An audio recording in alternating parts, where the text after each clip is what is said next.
जय हिंद। चलिए समझते हैं आगे अन्य सभ्यताओं के बारे में। हम लोगों ने कहाँ तक एंड कर लिया था? हड़प्पा सभ्यता पढ़ लिया था, मेसोपोटामिया, सॉरी हड़प्पा सभ्यता हो गया था अपना, चंद्रहूदड़ो, मोहनजोदड़ो, लास्ट तक लोथल एंड लास्ट में बचा था जो रंगपुर, वो भी पढ़ लिया था, है ना। अब अन्य सभ्यताएं देखिए जो और भी पूछी जाती हैं, तो अन्य सभ्यताएं और देखते हैं कौन कौन सी बची हैं। हाँ, एक चीज बोलनी थी, जो हम लोग जो वीडियो अपलोड करते हैं तो उसको एडिट नहीं करते, ऐसे ही डाल देते हैं, तो अपना खुद से ही एडिट कर लेना, ठीक है। चलिए अन्य सभ्यताओं के बारे में जानते हैं बची। एक आती है मेसोपोटामिया की सभ्यता। मेसोपोटामिया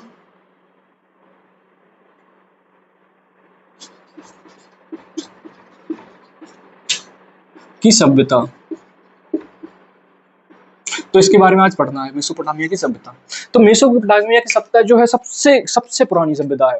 यह लगभग तब से शुरू हुई है जब से नपाषाण काल पढ़ा था हम लोग। तो नपाषाण काल का टाइम पीरियड क्या है बताइए आप लोग? नपाषाण पढ़ाया था तो उसका टाइम पीरियड बताया था कि टाइम पीरियड इसका क्या था, तो उस टाइम पीरियड को आप लोग बताइए, रिवाइज करिए। अच्छा हाँ, एक चीज और है कि पढ़ना बहुत आसान है, लेकिन जो चीज पढ़ी है उस चीज को फिर से रिवाइज करने में लगता तो ऐसा नहीं, हो जाएगा वो हमने पढ़ा है ना, वो रिवीजन हो जाएगा, याद बहुत रहेगा कि नहीं, हम जो पढ़े हैं वो याद रहेगा, याद रहेगा। अगर रिवीजन नहीं करोगे तो वो भूल जाएगा वो चीज। तो ये चीज हमने ज्यादातर देखी है अपने, मेरे साथ में होते हैं, तो आपके साथ में भी होती होंगी। तो रिवीजन जरूरी है, बहुत ज्यादा जरूरी है रिवीजन।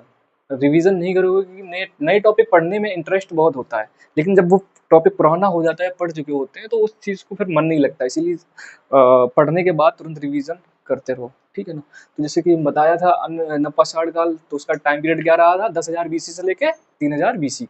तो यह सभ्यता जो है लगभग लगभग 10,000 वर्ष पुरानी है, यूं कहिए। लेकिन कुछ क्वेश्चंस आते हैं जो वनडे एग्जाम होते हैं, तो उसमें जो सभ्यता का टाइम पीरियड पूछा जाता है, तो उसमें 3500 लगाइएगा, क्योंकि जो इसका स्टार्टिंग पीरियड तो बहुत साल पुराने है, वहां पे कृषि वगैरह जब उत्पादन होता था। लेकिन जो ये पीरियड मतलब जो एग्जाम में पूछा जाएगा वो 3500 ईसा पूर्व है, क्योंकि यहाँ से जो है इसका जो वास्तविक विस्तार है वो यानी 3500 ईसा पूर्व से शुरू हुआ है।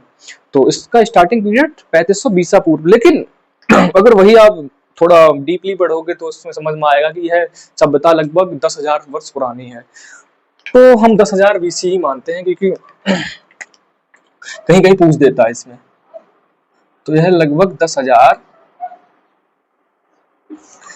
10,000 बीसी पुरानी जो सभ्यता है, ठीक है ना। अब समझिए इस सभ्यता के बारे में कि सभ्यता कहाँ पे शुरू हुई और इसका मुख्य आधार क्या था, तो समझते हैं। आइए स्टार्ट करते हैं। तो यह सभ्यता जो है, इस सभ्यता हुई है ये आपकी इराक में। यह सभ्यता आपकी इराक से शुरू हुई है। तो इराक में जो दो नदियां हैं, जिसको हम लोग बोलते हैं Euphrates and tigris. Tigris, TIGRIS, tigris, Euphrates and tigris, यह जो दो नदियां थी, वहां पे यह सभ्यता का उदय हुआ था, ठीक है ना। लिखना पड़ेगा, चलिए लिख देते हैं। तो इस सभ्यता का जो है इराक में स्थित यूफ्रेटस एवं टिग्रिस नदियों के मध्य यानी बीच में, नदियों के मध्य इसका विकास हुआ है।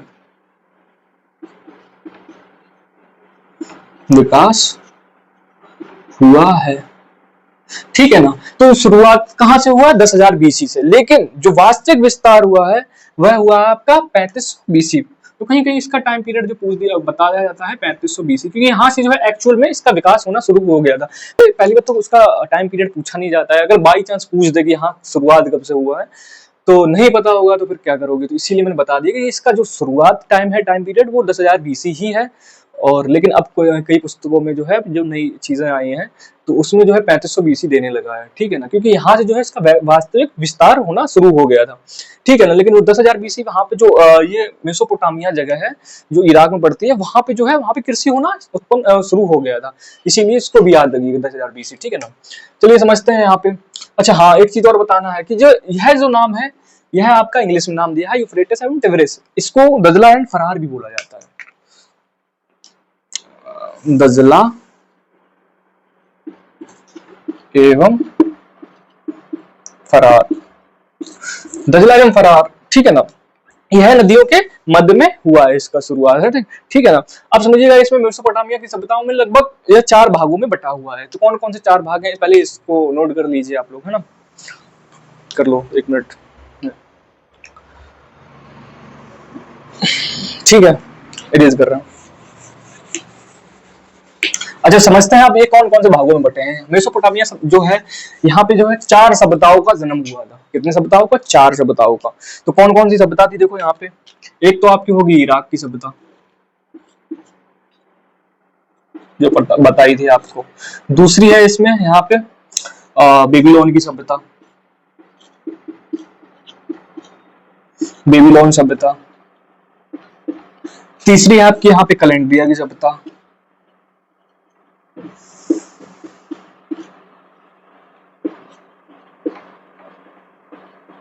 तीसरी होगी आपकी यहाँ पे कैलेंड्रिया की सभ्यता, एंड आपकी चौथी जो है वो है आपकी कौन कौन सी होगी, इराक की सभ्यता, बेबीलोन की सभ्यता, कैलेंड्रिया की सभ्यता, और चौथी आपकी सीरिया की सभ्यता।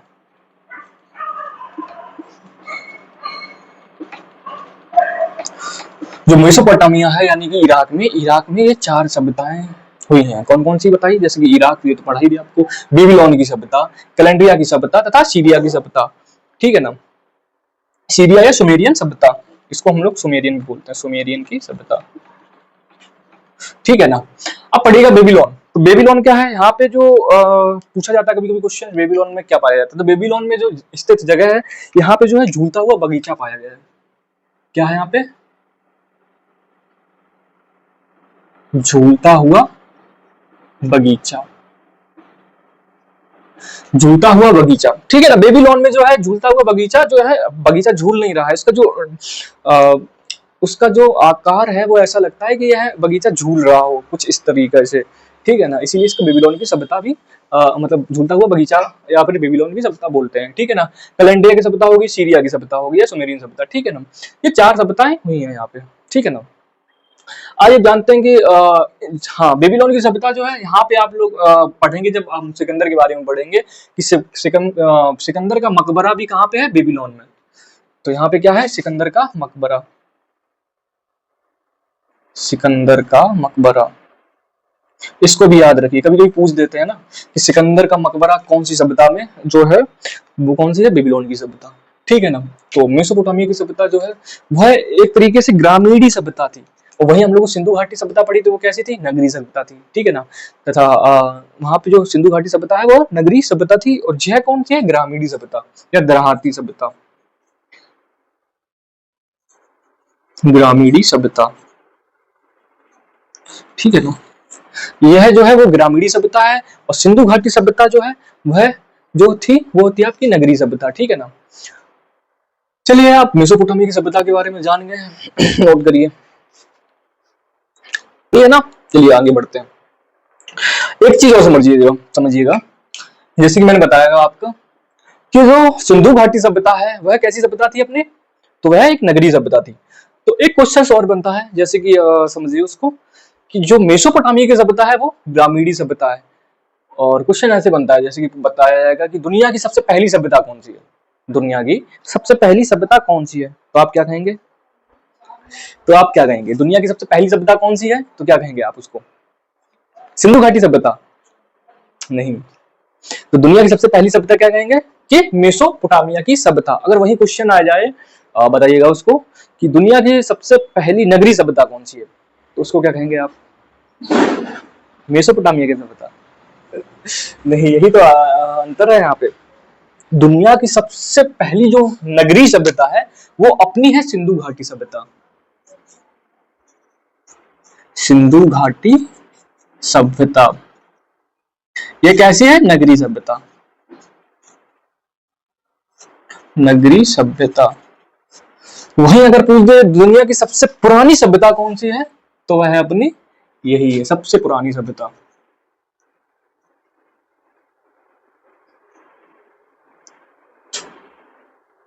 सबसे पुरानी सभ्यता कौन सी है? मेसोपोटामिया की सभ्यता। बाद में हुआ क्या कि सिकंदर सिकंदर जब भारत से वापस लौट रहा था तो उसने क्या करा, तो बाद में क्या है कि इसने सिकंदर ने जो है मेसोपोटामिया की सभ्यता यानी इस सभ्यता को अपना अधिकार कर लिया था। तो बाद में तो बाद में सिकंदर ने इस सभ्यता पर अपना अधिकार कर लिया तथा इसकी जगह पे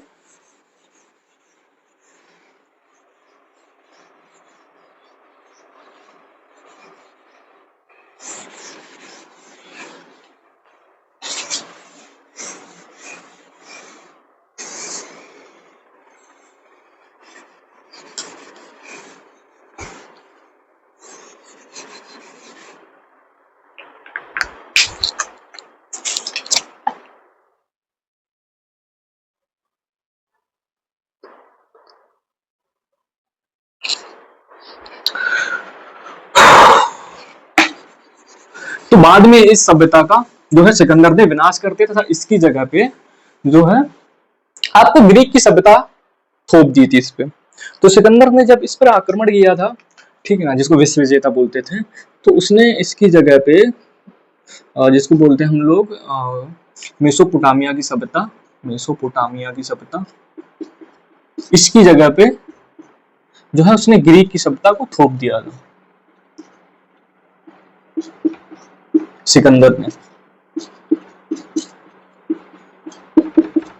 सिकंदर ने क्या करा कि हमला करा, हमला करने के बाद यहाँ पे इस सभ्यता का नाश कर दिया। नाश करने के बाद क्या करा कि सिकंदर का देखो एक ही काम था, सबसे पहले वहां पे आक्रमण करना, उस सम्राट पे आक्रमण करने के बाद उसका उद्देश्य कभी ये था ही नहीं राजा को मारने का।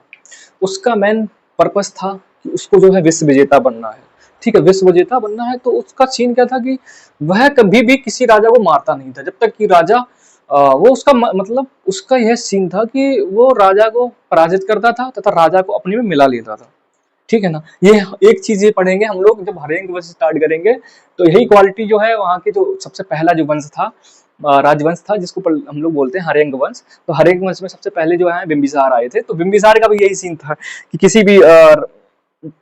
किसी भी साम्राज्य पर पहले क्या करते थे, वो आक्रमण कर देते थे। अगर जीत गए तो खुद से मिला लिया, हार गए तो उसकी कन्या से, उसकी राजकुमारी से शादी करके वो दहेज के रूप बिसार।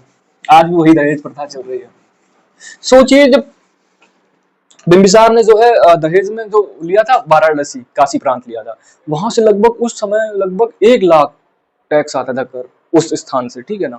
सोचिए 1 लाख टैक्स, कब की बात है ये पता है? 544 बीसी पूर्व से लेके 452 तक उनका टाइम पीरियड रहा था, तो तब का टाइम पीरियड है।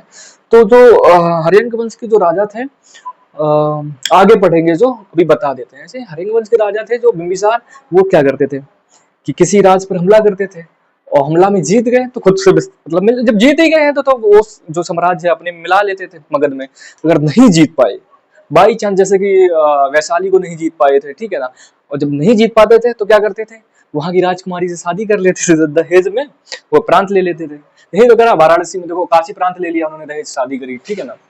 और वहां से क्या है लगभग 1 लाख टैक्स आता था। राजा बहुत दिमागी था, वो 4 शादियां करी, चारों से सबसे दहेज लिया।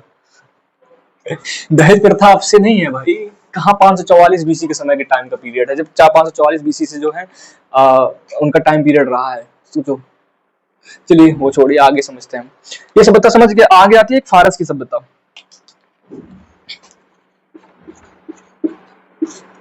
फारस की सभ्यता, फारस की सभ्यता। अब फारस की सभ्यता को पढ़ते हैं। यह सभ्यता का टाइम पीरियड कोई एग्जैक्टली है नहीं, ठीक है ना। कहीं कहीं इसका टाइम पीरियड 1000 बीसी दिया गया है, कहीं कहीं इसको 540 से स्टार्टिंग करते हैं, ठीक है ना। तो इस सभ्यता का सिर्फ आप याद रखिएगा, सिर्फ नाम से फारस की सभ्यता। फारस की सभ्यता को हम लोग ईरान की सभ्यता भी बोलते थे। ईरान की सभ्यता, ये ईरान में हुई थी, ठीक है ना। ईरान जो है इसका झुकाव भी एक तरीके से इराक में ही था, ठीक है ना। इस सभ्यता को जो भी नाश करने वाला था वो भी थे सिकंदर, अपने महान सिकंदर महान। तथा यहाँ की सभ्यता, इस सभ्यता के जो लोग थे वो पारसी थे, तथा यहाँ पे पारसी धर्म को मानते थे, तथा यहाँ के जो मंदिर होते थे उनको जिगरुत बोलते थे, है ना। ये चीजें समझना है। आगे समझिए, फारस की सभ्यता समझ गए, ठीक है ना। अब आएगी आगे मिस्र की सभ्यता, यह इंपॉर्टेंट है। मिस्र की सभ्यता, मिस्र की सभ्यता, मिस्र की सभ्यता। अच्छा, एक चीज सुना है आप, मम्मी, मम्मी होती थी जो उनके जो जो भी इंसान मर जाता था उसके यहाँ पे रासायनिक लेप लगा के पट्टी बांध दिया करते थे, तथा दाब दिए, मतलब रख दिया जाता, ताबूत में रख दिया जाता था। और वो उन लोगों का कहना था कि उनके भगवान आएंगे, तथा जब भी भगवान आएंगे तो जो जितनी भी ये मम्मियाँ, मतलब वो नाम दे दिए गए थे मम्मियाँ, लेकिन मम्मी बोलते थे उसको। लेकिन जो है उनका यह मानना था कि जब भी उनके भगवान आएंगे तो वो उनको जीवित कर देंगे, है ना। तो इसी वजह से वो लोग क्या नाम रासायनिक लेप लगा के, रासायनिक लेप लगाने के बाद जो है उनको ताबूत में ऐसे ही मरे हुए मृत में रख देते थे, ठीक है ना, पट्टी बांध के उनको। तो उसको मम्मी बोलते थे। तो उस मम्मी का शुरुआत जो है मिस्र से ही हुआ है, ठीक है। आइए मिस्र को समझते हैं हम लोग। यह जो है आपकी नीली नदी, यह जो है नीली नदी, नील नदी, नील नदी, नील नदी के नाइल, जिसे नाइल भी बोलते हैं कहीं जगह पे, नाइल, ठीक है ना। तो यह जो है दिख नहीं रहा क्या, रुकिए सही लिख दिया,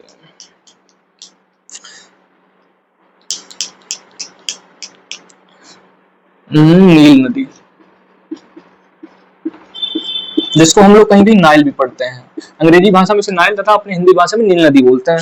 तो यह सभ्यता लगभग लगभग 3150 बीसी, कहीं कहीं 31, मतलब जो एक्यूरेट टाइम है 3150, लेकिन आप याद रखिए 3100 बीसी पुरानी है, 3100 बीसी पुरानी है यह सभ्यता, ठीक है ना।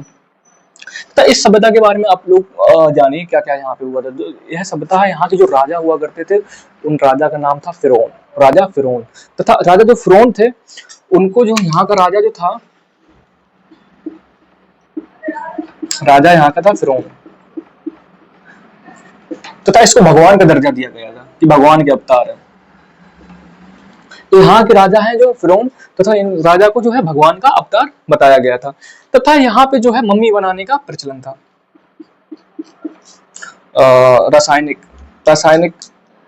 अच्छा आगे समझिएगा इसको।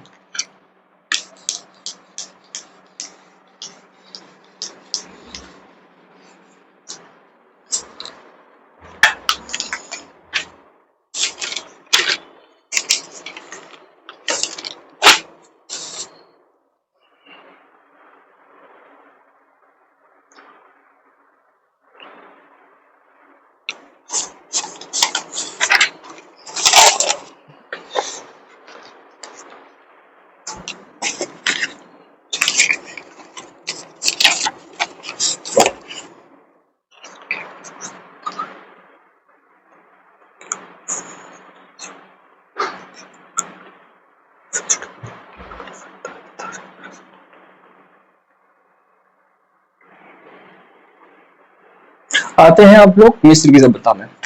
तो मिस्र की सभ्यता में इसको भी मीट ही देते हैं।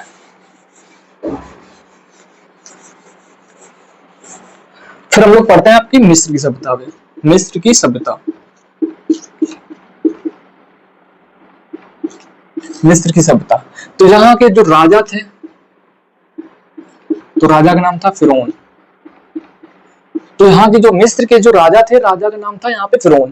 तथा इन फिरौन को, जो यहाँ के राजा था फिरौन, तथा यहाँ जो राजा थे, यहाँ के राजा को जो है लोग भगवान मानते थे, यानी भगवान का अवतार मानते थे, भगवान का अवतार। तो यहाँ के राजा थे, राजा को यहाँ पे जो है राजा को भगवान के अवतार मानते थे लोग, राजा फिरौन, ठीक है ना। राजा कौन था? फिरौन।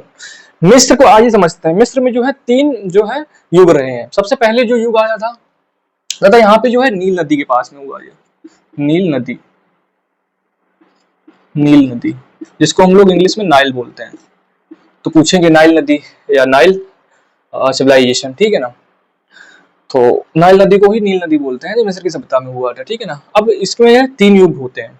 कौन कौन से युग हैं? तो देखिए यहाँ पे जो युग आता है आपका, सबसे पहले आएगा पिरामिड युग, पिरामिड युग, पिरामिड युग, अच्छा पिरामिड युग क्या है? पिरामिड युग का मतलब है यहाँ पे बहुत बड़े बड़े पिरामिड बनाए गए। ये कहाँ पे है? गाजा में। तो गाजा स्थित, गाजा में, गाजा जो यहाँ पे शहर है, गाजा शहर में जो है यहाँ पे बहुत बड़े बड़े पिरामिड का निर्माण हुआ था। पिरामिड का निर्माण अभी एनिमेशन में दिखाएंगे कैसे पिरामिड होते हैं, ठीक है ना। यहाँ पे पिरामिड का निर्माण हुआ था, निर्माण हुआ, ठीक है ना। एक तो आया आपका पिरामिड युग। तो पिरामिड युग में क्या हुआ? पिरामिड युग था यहाँ पे। तो पिरामिड युग में यहाँ पे जो है, यहाँ पे बड़े बड़े पिरामिड्स बनाए गए हैं। और पिरामिड्स एक एक मतलब यहाँ पे पत्थर थे, वो वहाँ पे 200-200 टन के पत्थर थे। अब सोचिए वहाँ पे इंसानों ने कैसे बिल्कुल एक्यूरेट रखे गए हैं। मतलब वहाँ पे क्या है कि पत्थरों से जो है इंसानों ने ऐसे पत्थर को लगा के एक पिरामिड जो है, एक इस टाइप का जो है आकार बनाया है। आपको भी हम दिखाएंगे एनिमेशन में। अभी फिलहाल समझिए पिरामिड तथा पिरामिड युग है। दूसरा आपका है रासायनिक युग। रसायन युग, दूसरा आपका आता है रसायन युग। तो रसायन युग में क्या हुआ? यहाँ पे मम्मी बनाने का प्रचलन था। अब मम्मी क्या है? अब मम्मी क्या है, मम्मी को समझिए। आपने बहुत सी फिल्में देखी होंगी या कहीं पे इमेज या कोई आर्टिकल पढ़ा होगा कि यहाँ से देखो मम्मी मिली है। मम्मी का मतलब होता था पहले जो मिस्र में, यहीं से स्टार्ट हुआ मिस्र में। तो यहाँ के लोगों का यह मानना था, हर धर्म में यही होता है कि कोई कुछ मानता है, कोई कुछ मानता है, ठीक है ना। हिंदू धर्म में कल की अवतार है, मुस्लिम में बोलते हैं कि हमारे आखिरी फरिश्ता आने वाले हैं, ठीक है ना। तथा वहीं आप पढ़ोगे यहूदी धर्म, तो वो मानते हैं कि हमारे जो आखिरी फरिश्ता थे वो आ चुके हैं, मतलब आ गए, अब कोई नहीं आएगा। तो सब में अलग अलग चीजें। तो यहाँ के जो मिस्र के लोग थे, तो वहाँ उनका मतलब ये कहना था, यहाँ पे जो इंसान मर जाता था उनको जो है एक रासायनिक लेप लगा दिया जाता था ताकि बॉडी गले ना। तो लेप लगा के उनको जो है एक पट्टी बांध देते थे। लेप लगाने के पट्टी लगा के बांध के उनको ताबूत में रख दिया जाता था। तो उनका मानना यह था कि कभी मेरे भगवान आएंगे तो उनको जिंदा करेंगे, कभी भगवान आएंगे तो उनको जिंदा करेंगे। तो उसको ही हम लोग मम्मी बोलते हैं। तो अब समझ गए ना मम्मी कहाँ से बनती, मतलब मम्मी का शुरुआत, स्टार्टिंग कहाँ से हुआ है। तो मिस्र से ये स्टार्टिंग हुआ है। कब? 3100 ईसा पूर्व। इसका टाइम पीरियड क्या है मिस्र का? 3100 ईसा पूर्व, 3100 बीसी, ठीक है ना। तो यहाँ से मम्मी बनने का प्रचलन स्टार्ट है, जो कि अभी भी जो यहाँ की रानी है उसकी फोटो दिखाएंगे अगर होगी। आगे समझते हैं। अच्छा इसको उतारिए आप। यहाँ पे हाँ, एक पिरामिड युग हो गया, आपका रासायनिक युग हो गया। एक और युग है, एक और युग है जिसको हम लोग बोलते हैं स्वर्ण युग।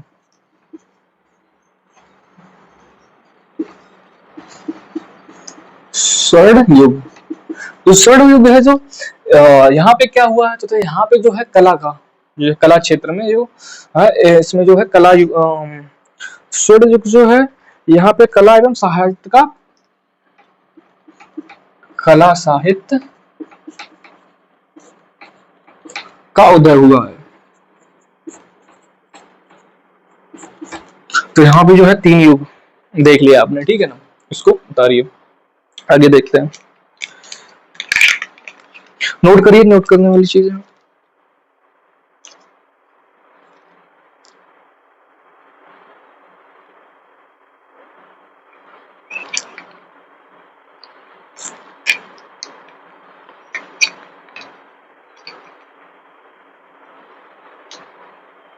अच्छा आगे समझिए, नोट कर लिया।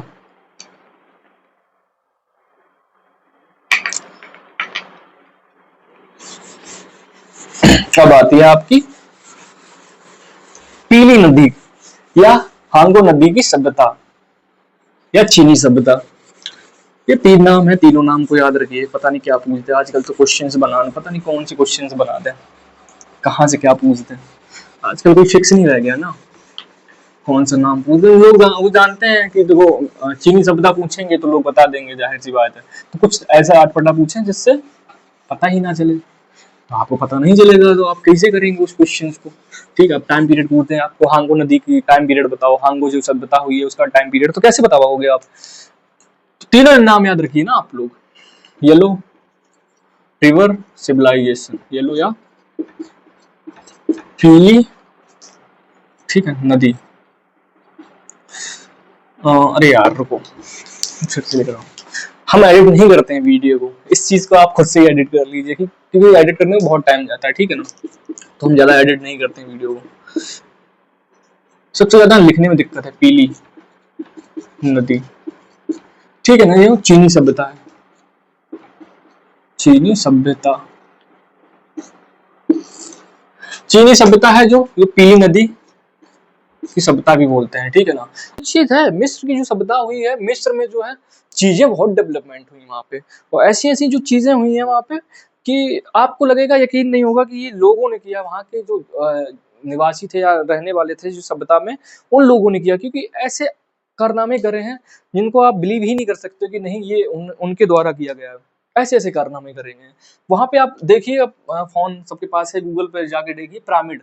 यहाँ पे जो है पिरामिड बनते थे, पिरामिड। पिरामिड क्या होता है, जाके जाके देखिए वहां पे जो है 200-200 टन के पत्थर हुआ करते थे। 200 टन के पत्थर को आप इंसान उठा के और एक जगह रखते थे, और ऐसे रख रख के ना एक एक वो एक जो है आकार बना दिया है पिरामिड, जिसको हम लोग पिरामिड बोलते हैं। जो उसका जो आकार है लगभग लगभग इस टाइप का है, देखिए। अब 3D तो इसमें दिखेगा नहीं, लेकिन लगभग त्रिभुजाकार इसका आकार बना दिए। ये क्या है, चारों तरफ से ऐसा लगभग होगा। इधर से जाओगे तो इधर बनेगा, इधर से जाओगे इधर, और इधर से जाओगे तो एक इधर से भी एक जो है इस टाइप की, इधर से भी जाओगे तो इस टाइप का वहां पे आकार आपको मिलेगा। पर बड़े बड़े पत्थर हैं, उनके पत्थरों से ये बना है। मान लो ये पत्थर है, ठीक है ना, ये पत्थर रखे हैं यहाँ पे।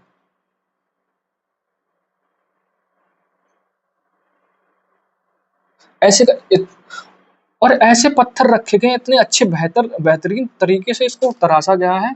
आप वहां पे इन पत्थरों के बीच में ना एक सुई भी नहीं फंसा सकते। एक सुई है ना, उसको भी नहीं डाल सकते बीच के पत्थरों में, इतने बढ़िया तरीके से रखा गया है इनको, तथा बाद में इनको जो तराशा गया है कुछ इस तरीके से, जो है यहाँ पे आपको पिरामिड देखने को मिलेंगे। ऐसे पत्थर रखे हुए हैं कुछ इस प्रकार के, यहाँ पे पत्थर रखे हैं जिसको बोलते हैं हम लोग पिरामिड। अच्छा, ये जगह कौन है मिस्र में? तो इस समय जो मिस्र में, अरे यार,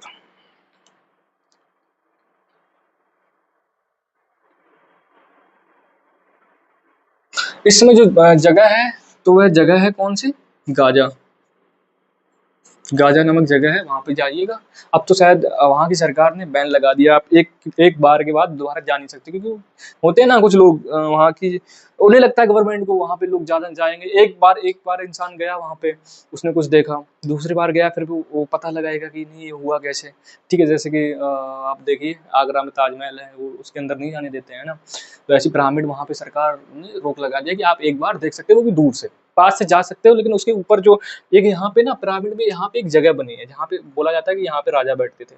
उनका जो है पूरा यहाँ पे कमरा बना हुआ है अंदर, तो कोई अब जाने नहीं देते वहाँ पे। यूएससी की जो वहाँ के जो वहाँ की जो पुरातत्व जनक जो पुरातत्व का काम करते हैं, यानी जो इन सब चीजों को खगोलते हैं, वो लोग गए थे एक बार, तथा वहाँ पे बिना परमिशन के अंदर घुस गए और उन्होंने जानकारी लेने का सोचा था, लेकिन उसके बाद ही सरकार ने जो है वहाँ पे एक के बाद दोबारा आप विजिट नहीं कर सकते, यहाँ पे परमिशन मतलब परमिट लगा दिया है, ठीक है ना।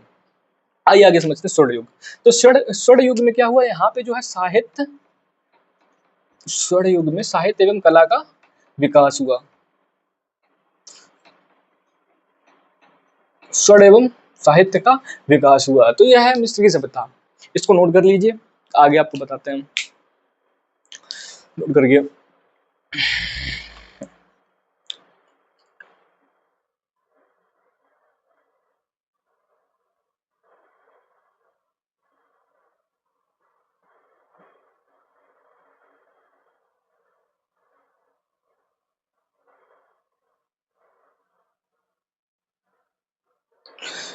कर लिया, आगे समझते हैं।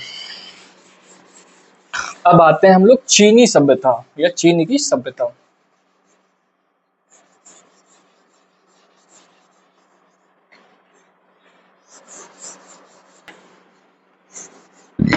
चलिए समझते हैं अब चीनी की सभ्यता।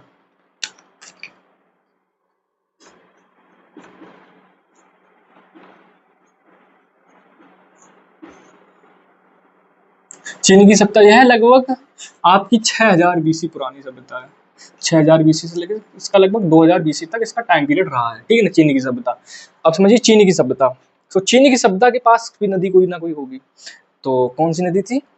हम लोग बोलते हैं उसको येलो रिवर, ठीक है ना। अरे यार,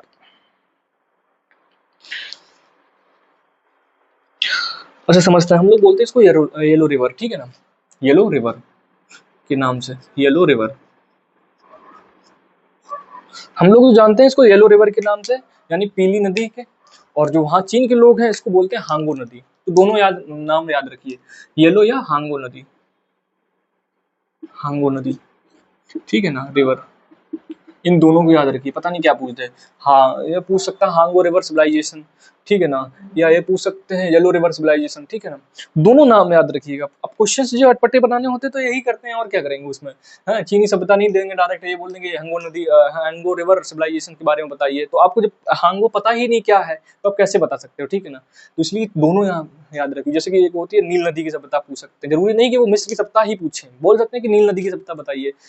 तो ऐसे करके बना सकते हैं। आप देखिए चीनी सभ्यता, चीनी सभ्यता में क्या है कि येलो रिवर को ही हम लोग हांगो रिवर के नाम से जानते हैं, ठीक है ना। यानी जो है पीली नदी को हांगो नदी के नाम से जानते हैं कि सब यही सब एक, दोनों नाम एक ही हैं, ठीक है ना। आते हैं कि यहाँ के जो लोग थे ना बाजरा का उत्पादन करते थे बहुत ज्यादा।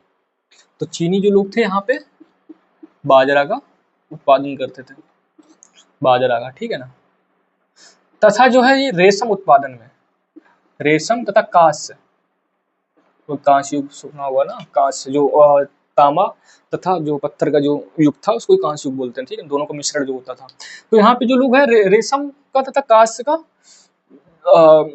जो रेशम उत्पादन का तथा कांस्य का प्रोडक्शन करने में बहुत ही निपुण थे, इन सब का करने में बहुत ज्यादा निपुण थे, ठीक है ना। रेशम तथा कांस्य का बहुत ज्यादा निपुण थे इन कामों में, ठीक है ना। और सब जो इसमें कुछ ज्यादा हुआ नहीं है चीन की सभ्यता में, बस ये याद रखिए, एक तो टाइम पीरियड याद रखिए तथा हांगो रिवर, ये सब मेन इंपॉर्टेंट है, हांगो रिवर, ठीक है ना। आगे समझते हैं हम लोग यूरोप में। अब यूरोप में कौन कौन सी सभ्यता हुई है, तो यूरोप में जो है 2 सभ्यताएं हुई हैं, लिखोगे लिख लो लिख लो। स्टार्टिंग है, इसको आप लोग ज्यादा वो मत करिए, ज्यादा मत करिए, क्योंकि स्टार्टिंग में होता क्या है कि भले आप नॉलेज ज्यादा हो, स्किल अच्छी नहीं है, तो आपको तो यही लगेगा ना कि सुनने वालों को नहीं कि कुछ भी लग सकता है उसमें कोई दिक्कत नहीं। हम भी क्या है आपको रिवाइज करवा रहे हैं, जिसने पढ़ा है वो रिवाइज कर सकता है, और जिसने नहीं पढ़ा है वह सोच समझ सकता है। अब ऐसा नहीं, हम हमसे बहुत अच्छा अपनी स्किल को सुधार रहे हैं, स्किल सुधार रहे हैं, ठीक है ना। कि हो सकता है इन द फ्यूचर कभी पढ़ाना पड़ जाए, ठीक है ना। तो नॉलेज हो गई हम पे, अब पढ़ाने पे हमने कभी पढ़ाया तो है नहीं, अब नॉलेज लेके हम कहीं भी जाएंगे, अब पढ़ाया तो कभी है नहीं तो अटकेंगे, जैसे अभी अटक रहे हैं। तो इससे अच्छा अभी सीख लो, स्किल सीख लो, 4 5 6 महीने में सीख जाओगे, ठीक है ना। और उसके बाद आपको काम ही आएगा। स्किल्स तो हर जगह ही काम आती है, तो बोलने की जो स्किल है वही हम सीख रहे हैं, ठीक है ना। आपको नहीं समझ में आ रहा कोई दिक्कत नहीं है उसमें, हम अपनी स्किल्स को बढ़ा रहे हैं, कभी ना कभी तो समझ में आएगा आपको वीडियो। तो यही सब है, इसीलिए हम ज़्यादा एडिट वेडिट नहीं करते, क्योंकि हमें भी पढ़ना होता है, ठीक है ना। और आपको भी पढ़ा रहे हैं, फाउंडेशन पढ़ा रहे हैं, क्योंकि यही बहुत ज़्यादा इंपॉर्टेंट नहीं, आप इसमें भी जब पढ़ोगे ना बहुत ज़्यादा डिटेल में पढ़ोगे, इसमें भी युग हैं धीरे बाईस, जैसे कि इसमें पढ़ोगे आप लोग तो राजवंश कौन सा है, राजवंश स्टार्ट होगा यहाँ से, ठीक है ना, कौन कौन से यहाँ पे वंशावली है। तो ये सब डीपली जब यूपीएससी की तैयारी करोगे वहाँ पर पढ़ने को मिलेगा। आपको पढ़ाने में कोई ज़्यादा वो नहीं है, क्योंकि अगर ये सिर्फ चीनी की सभ्यता पढ़ाएंगे तो पूरा एक दिन खा लेगी। तो आपको अगर वनडे एग्जाम के लिए बहुत ज्यादा, क्योंकि वनडे एग्जाम में नॉर्मली पूछेगा, यहाँ पे ये भी नहीं पूछेगा बाजरा की खेती होती थी, रेशम उत्पाद, ये भी नहीं पूछेगा, वो तो मैंने अपनी तरफ से बता दिया है, ठीक है ना। मुश्किल से मुश्किल क्या पूछेगा कि हांगो रिवर, येलो रिवर, यानी चीन की सभ्यता में जो रिवर है वो कौन, उसका नाम क्या है, तो हांगो रिवर बोल सकते हैं, या येलो, यानी बोल सकते हैं कि पीली सभ्यता को और किस सभ्यता के नाम से जानते हैं, तो येलो दे देगा आपको, चीनी की सभ्यता दे देगा तो टिक मार दोगे। अब इसी की जगह मार मिस्र की सभ्यता बोल दे, या बोल दे कि आपकी फारस की सभ्यता, तो जिसने नहीं पढ़ा है वो तो अटक ही जाएगा ना। और एक जगह दे दे आपको हांगो रिवर की सभ्यता, यानी हांगो नदी की सभ्यता, तो आप सीधे लगा दीजिए ना पढ़ा है तो, और नहीं पढ़ा है तो आप अटक जाओगे। तो इसीलिए बस बता रहे हैं आपको, ठीक है ना। अब चीन की सभ्यता के बाद आता है आपका यूरोप में। अब यूरोप में देखिए 2 सभ्यताएं हुई हैं। सबसे पहले पढ़ते हैं रोम के बारे में, रोम के बारे में पढ़ेंगे, हाँ रोम के बारे में पढ़ते हैं। फिर पढ़ेंगे हम लोग स्पार्टा की सभ्यता। भाई साहब स्पार्टा के जो सैनिक थे, जो लिनियार्डो के नेतृत्व में जो सैनिक थे, भाई साहब क्या सैनिक थे। 300 सैनिकों ने 2000 सैनिकों को मात दे दी थी। 300 सैनिकों ने 2000 सैनिकों को मात दे दी, सोचिए, लिनियार्डो के नेतृत्व में, ठीक है ना। अब पढ़ते हैं हम लोग यूरोप में कौन कौन सी सभ्यताएं हुई हैं? यूरोप में, तो यूरोप में सबसे पहले पढ़ते हैं हम लोग रोम की सभ्यता के बारे में। रोम की सभ्यता, तो इसका टाइम पीरियड लगभग कहीं कहीं लिखा है 700 ईसा पूर्व, कहीं कहीं 600 ईसा पूर्व, तो हम लोग 600 बीसी मानते हैं इसको, क्योंकि 600 बीसी का भी बुक पुस्तक में लिखी हुई है, तो उसको हम सही समझते हैं कि अभी जो इन सब चीज़ों का जो चैट जीपीटी वगैरह गूगल्स पे है, इसमें यार पता ही नहीं कि किताब में कुछ और दिया है, इसमें कुछ और दिया है। अब जो हमने पढ़ा है हम आपको वो बता रहे हैं, लेकिन एज डिटेल आप ये भी याद रखिए कि इस कहीं कहीं इसको 700 बीसी भी बोला गया है, ठीक है ना। तो समझते हैं रोम की सभ्यता। रोम की सभ्यता कहाँ पर हुई है? यह हुई है इटली में। इटली में राहुल गांधी की मम्मी कहाँ की है? चलिए छोड़िए, इटली, ठीक है ना। रोम की सभ्यता, अच्छा एक चीज है, रोम कभी खोल के देखना, रोम यानी इटली में जो रोम की सभ्यता हुई बहुत ज्यादा विकासशील थी वो सभ्यता। वह सभ्यता आधुनिक, मतलब आज की जो टाइम पीरियड है, आज के देखिए आप, यहाँ पे जितना विकास नहीं हुआ है जितना वहां तब सभ्यता में उतना विकास हो गया था। तो उसके बारे में बोला गया है Rome was not build in one day. अब ये क्यों बोला गया है? क्योंकि रोम को जब खोल के देखोगे, वहाँ की जो सभ्यता हुई है, वहाँ के जो बड़े बड़े इंफ्रास्ट्रक्चर बने थे, वो देखिए जाके एक सुव्यवस्थित ढंग से वो काम करा गया है वहाँ पे रोम में। आप देखिए सड़क के साइड में पूरी बिल्डिंगें बनी होंगी, बीच में इतना बड़े बड़े वो दे दिए जाते थे, चौराहे थे वहाँ पे घुमाने के। देखिए वहाँ पे एक बार खोल के देखिए, आप गूगल में पता कर लीजिए, मतलब देख लीजिए, ठीक है ना। अब पढ़ते हैं हम लोग यूरोप में, इटली में जो 600 बीसी पूर्व हुआ था, ठीक है ना। यहाँ जो हुआ था, ठीक है, यूरोप में ज़्यादा कुछ हुआ नहीं है, ये सभ्यता के बारे में पढ़ना था। यूरोप में एक तो यह हो गया, तो दूसरा आएगा आपका स्पार्टा की सभ्यता। स्पार्टा की,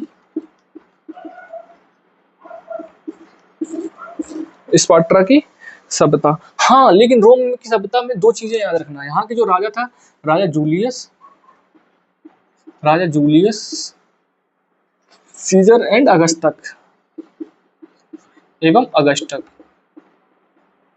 अगस्टक जिसके नाम पर जुलाई पड़ा है और अगस्टक के नाम पे अगस्त पड़ा है। तो जो यहाँ के जो राजा थे जूलियस सीजर एवं अगस्टक, तो हुआ क्या कि अगस्टक को किसी ने चाकू, उनके वहीं पर राज्य में किसी मंत्री ने उनको चाकू घोंप के मार दिया था, ठीक है ना। तो यहाँ के जो दो राजा हुए इनको भी याद रखिएगा, ठीक है ना, कि पूछ सकते हैं कि जूलियस सीजर एवं अगस्टक किस सभ्यता के राजा थे, तो पूछ सकते हैं। अब आते हैं स्पार्टा की सभ्यता। इसको हो सकता है कभी क्वेश्चंस में ज्यादा आते नहीं है ये सब चीजें, लेकिन पढ़ना जरूरी है, ठीक है। स्पार्टा की सभ्यता जो है, लगभग यहाँ के जो राजा थे स्पार्टा, यह जगह कहाँ पे है? तो यह जगह है आपकी यूनान, ठीक है ना। यह स्पार्टा यानी कि ग्रीक, ग्रीक का जो ग्रीक का जो वो था राजा, उससे इसका युद्ध चलता था, ग्रीक के राजा से इसका युद्ध चलता था। अब स्पार्टा के महज 300 सैनिकों ने ग्रीक के जो राजा थे, ग्रीक के राजा के 2000 सैनिकों को मात दे दी थी। 2000 सैनिकों को अकेले मार दे दी थी। सोचो 300 सैनिकों ने 2000 सैनिकों को मार दे दी थी। तो स्पार्टा के जो सैनिक थे बहुत ज्यादा खतरनाक थे, उनकी ट्रेनिंग बचपन से ही, यानी कि लगभग 6 से 7 साल में शुरू हो जाती थी, ठीक है ना। तो लास्ट में एंडली जो है ग्रीक के जो राजा थे, जो स्पार्टा के जो राजा थे, स्पार्टा के राजा, उनका नाम था लिनियार्डो, लिनियार्डो, लिनियार्डो, ठीक है ना। तो कभी सुना होगा लिनियार्डो दा विंची, ठीक है ना, स्पार्टा के जो राजा थे, ठीक है ना। तथा यहाँ का जो विलन था, विलन यानी इनका जब युद्ध हुआ था इनसे, तो वहां का था जगसीर। यह यही नहीं पता चलता, रुको यहाँ पे लिख दे रहे हैं,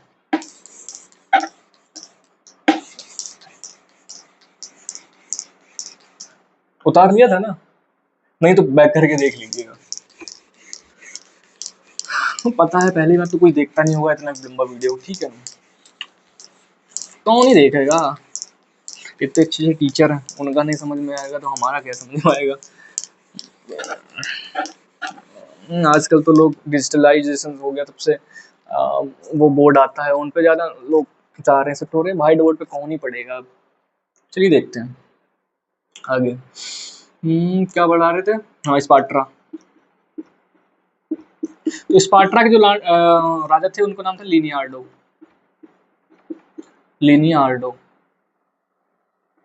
लिनियार्डो था। यहाँ का जो विलन था तो उसका नाम था जगसीज, ठीक है ना। यहाँ के 2000 सैनिक तथा यहाँ के सिर्फ 300 सैनिक, इन्होंने जो है इनको हरा दिया था। लेकिन हुआ क्या कि स्पार्टा का एक व्यक्ति था जो इसमें जो है इनकी सैनिक में भर्ती होना चाहता था, लेकिन जो है यहाँ के जो लिनार्डो थे इन्होंने जो है सैनिक में जो वहाँ पे होता क्या था कि जंगल में इनको छोड़ दिया जाता था, ट्रेनिंग देने के बाद इनको छोड़ दिया जाता था तथा वहाँ पे जो भेड़िया होता था उनसे लड़ना पड़ता था इनको।